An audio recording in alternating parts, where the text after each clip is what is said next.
What is going on, ladies and gentlemen? My name is Espresso, and welcome to today's episode. Today, I actually got some tips and tricks for you guys today. This is really all centered around the maps itself and knowing the maps in their entirety. I'm going to be bringing you guys the rest of the maps in general, and then I'm going to be bringing you guys some zombie tips actually once I get around to it. But today, I'm really focusing on lines of sight and cutoff maps or cutoff points in the map in which you can just take control and have total domination over top of the map. So let's jump right into this first clip here. So right after spawn, you encounter the room to the left here, like where I am right now, and you have this nice little head glitch. And where you're at there, you actually have a main entrance coming out from the B-Dom room, and that's where enemies can flank on the right side farthest to you, and coming through that middle way as well. But also, I start running to the left here, so you might want to watch your back in case anybody flanks over to your left and shoots you in the back. Okay, so continuing on to the left side here, you have a nice little bar. It's a little area here, but you can sit right behind a counter in which it's a nice little head glitch, and somebody's coming up to the diving board, you can take them out, or if they come flanking around to the left side, you can catch them there. It's a nice little cutoff point. It's sometimes practical. I wouldn't advise just sitting there all game because you will get bored, I can guarantee you that. So let's speed this clip up here real quick, and we'll go to about a minute later in this clip of just running around showing you guys some stuff. But right here in the center of the map, you have a great cutoff line from the second spawn point in which people will start running through. Now this area is actually very key because there's a lot of openings, there's a lot of places that people couldn't come in, and there's a lot of lines of sight. That one right there is one in particular that is going to be effective on both sides. You can hit it from that side because there's an entrance behind you where I'm just showing you now, and then you can still cut off that other side. Another spot that I do believe is actually going to be thoroughly abused is right here. You're going to see I cut down in underneath, and I'm right behind the statue, and there's three main access points that culminate into this one spot that you can camp under. And I feel as if it's going to be abused, for one, and two, I think it's a little bit cheap that they put it there because it's hard to get that first shot off because the majority of lines of sight come from up top, so they have to come down before. So if you do have a quick reaction time, you can take out anybody camping down below there, but at the same time, they're going to have a good advantage on you because they're going to see you before you see them. So coming outside a little bit more, we got going back over to the diving board area. Right now, you can see that I am sitting in a head glitch looking at the diving board. You can take out anybody from the left side of the diving board all the way over to the stairs.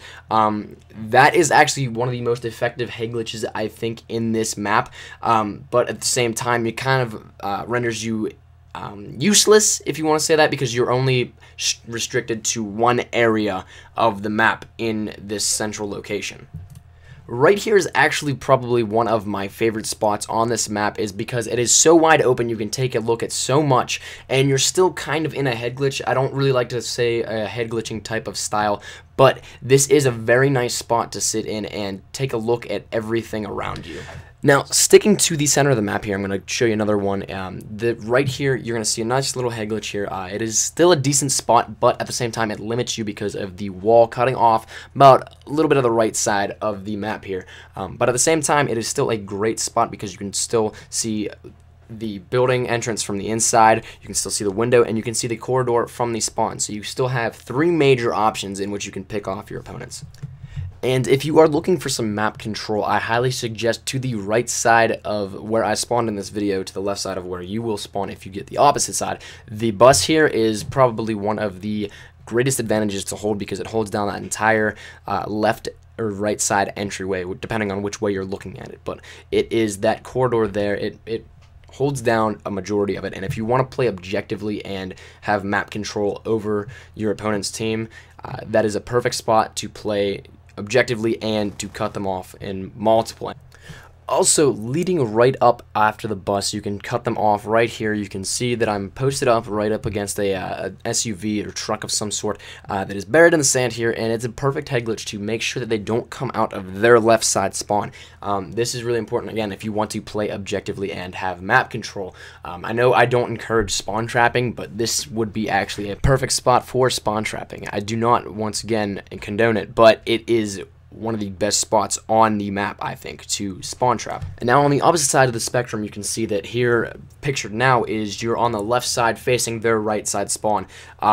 You can see that you can hold down this area of the map really easy. There's about 3 or 4 different access points that you can get to from here, and also that they can get to from here. So you're going to have a couple lines of sight that you want to be aware of, but if you can execute it properly, you can still pick off so many enemies and probably make them rage quit because you're spawn trapping them so hard. Now on the opposite side of the map, you can do the same exact thing. There are a couple cutoff points, and one I'm showing right here. It shows their access ways right out of their spawn. You can either sit here with an SMG, an AR, or a sniper even, and even, of course, an LMG if you're that kind of player. This is actually one of the better pick-off points because they have to cross this line of sight unless they go behind you, but we'll get to that here in a second. This line of sight actually picks off 3 main access points: the main stairwell right there, a side alleyway there, and then another side corridor through the bar. Now heading out over behind you, like I said we were going to, you can see that right here I have a perfect pick-off from the right side out of their spawn.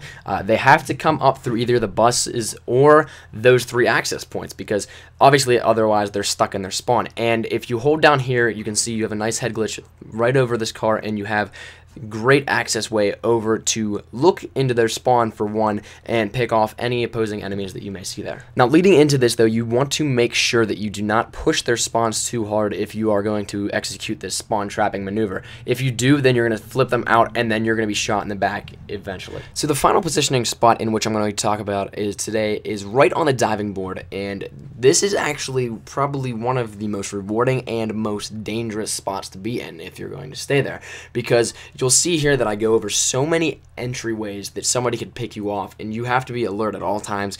If you can manage to hold all that down, you're going to get a lot of kills and a lot of points towards your score streaks, but at the same time it's also a huge risk in the case of you dying.